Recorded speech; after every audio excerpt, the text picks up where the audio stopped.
Ранее было 22 члена правительства, и сегодня Марипов озвучил первые 3 направления, в которых будут вести работу, если его поддержит парламент.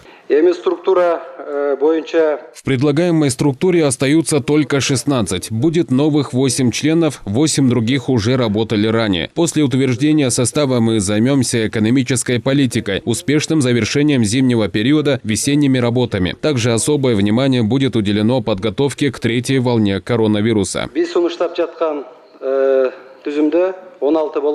Затем кандидат на пост премьер-министра сказал, что на пост министра транспорта, архитектуры и коммуникаций впервые выдвигается женщина.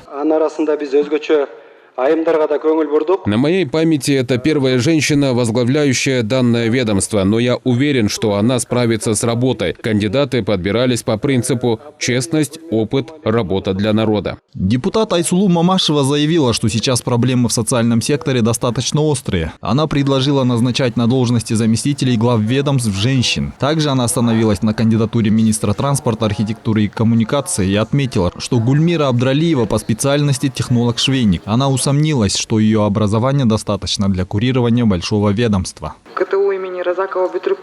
Этот кандидат окончил КТУ имени Разакова и имеет специализацию технологии конструирования швейных изделий. Может ли Гульмира Абдралиева как швейник возглавить такое ведомство? За Гульмиру Абдралиеву ответил Улукбек Марипов. По его словам, при рассмотрении на должность члена правительства учитывался опыт работы, профессионализм и чистота работы.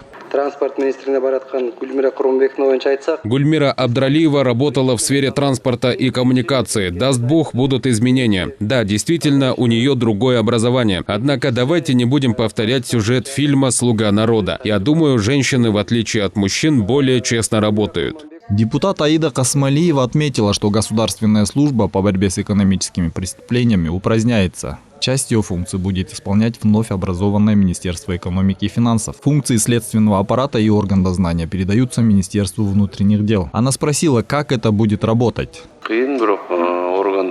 Ведомству будут переданы только функции дознания и следствия. В МВД и раньше работали по должностным и экономическим преступлениям. У нас были ОБХСС, 5-е управление. По словам депутата Джогорку Кенеша Исы Умиркулова, все эти изменения в правительстве радикальны. Я отметил, что в этом есть большой риск. За этим кроется целое министерство, ведомства. И крупные министерства объединены в одно. Например, социальное развитие и Министерство здравоохранения, или же Министерство транспорта, Госстрой, Телеком и так далее. Это слишком большие министерства. И пока